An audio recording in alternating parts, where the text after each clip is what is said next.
Bismillahirrahmanirrahim. Assalamualaikum warahmatullahi wabarakatuh. Perkenalkan, nama saya Renggi Suryadinata, NPM 2021020227. Saya mahasiswa UIN Raden Intan Lampung, Prodi Hukum Tata Negara, kelas B, semester 4. Di sini saya akan mempresentasikan materi tentang metodologi hukum Islam dengan mata kuliah Filsafat Hukum Islam dan dengan dosen pengampu Bapak Herpin Yoki Pradikta MHI. Objek dan subjek hukum Islam. Hukum dalam konsep ilmu usul fikih dibagi dua macam, yaitu hukum taklifi dan hukum wad'i. Secara terminologi, hukum adalah khitab Allah yang berhubungan dengan perbuatan mukallaf dalam bentuk al-iqtida, al-takhir, dan al-wad'i. Yang dimaksud dengan khitab adalah firman Allah yang berupa perintah-perintah atau larangan-larangan. Juhaya S. Praja menyebut khitab sebagai al-mukhtabih, yakni produk dari khitab yang berupa perbuatan hukum. Juhaya S. Praja juga mengatakan bahwa yang dimaksud dengan al-iktika atau imperatif ialah tuntunan untuk melakukan sesuatu perbuatan atau untuk tidak melakukan suatu perbuatan. Jika tidak dilaksanakan akan mendapatkan dosa dan siksaan disebut dengan wajib.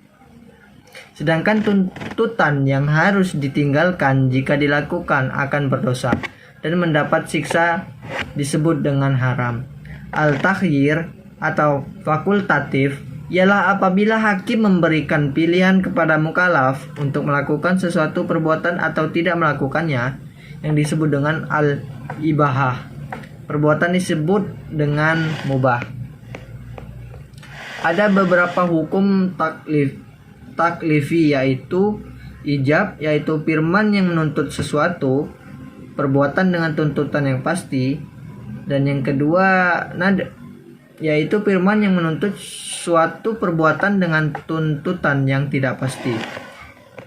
Menurut ulama Hanafiyah, hukum taklif dibagi menjadi 7, yaitu fardu, wajib, tahrim, karahah, tanjih, nadib, dan ibahah. Menurut ulama Hanafiyah, jika suatu perintah didasarkan pada dalil yang pasti seperti Al-Quran dan hadis mutawir, perintah itu disebut dengan perintah fardu. Akan tetapi, jika perintah itu berdasarkan pada dalil yang jani, perintah itu dinamakan wajib. Demikian pula hal yang dengan larangan, jika larangan itu didasarkan pada dalil yang qat'i, disebut haram. Sebaliknya, jika larangan itu didasarkan pada dalil yang zani, maka tergolong pada hukum makruh. 5 atau 7 jenis hukum tersebut dinamakan dengan taklifiyah, yang artinya tuntutan atau memberi beban. Taklifi disebut pula sebagai jenis perbuatan hukum. Hukum wad'i ialah firman Allah yang menjadikan sesuatu sebagai sebab adanya yang lain, musabab, atau sebagai syarat yang lain, atau masyrut, atau sebagian penghalang, atau mani adanya yang lain. Hukum wad'i dibagi 3, yaitu sebab, syarat, dan mani.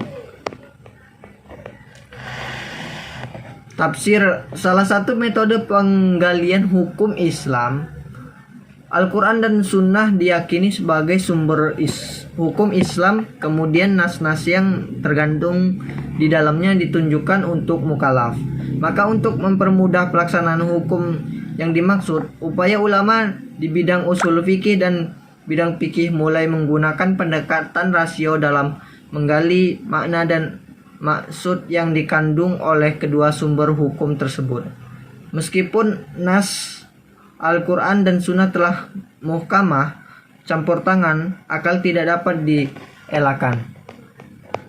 Al-Quran sebagai sumber hukum Islam. Ada kalanya ayat-ayat tersebut saling menafsirkan karena adanya munasabah al-ayah. Tetapi tidak jarang ayat-ayat tersebut membutuhkan hadis untuk menjelaskan atau melalui pendekatan ijtihad yang sepenuhnya menggunakan rasio munasabah.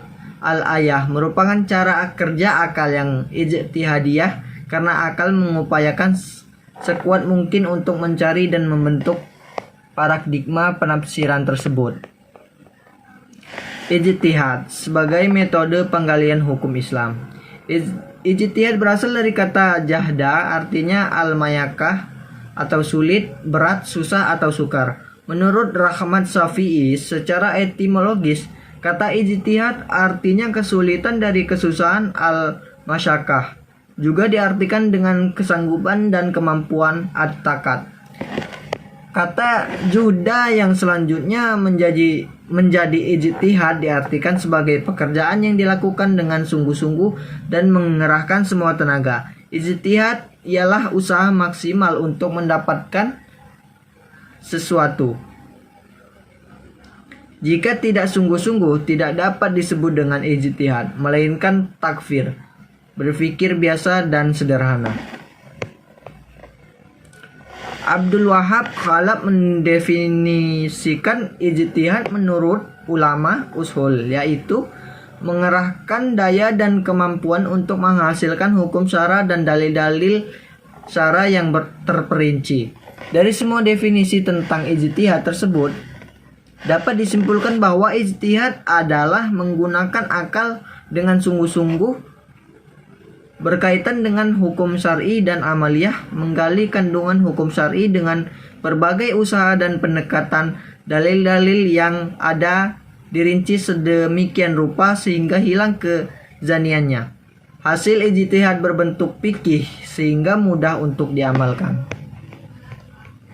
Itulah materi yang dapat saya sampaikan, lebih dan kurangnya tolong dimaafkan dan kepada Allah saya mohon ampun.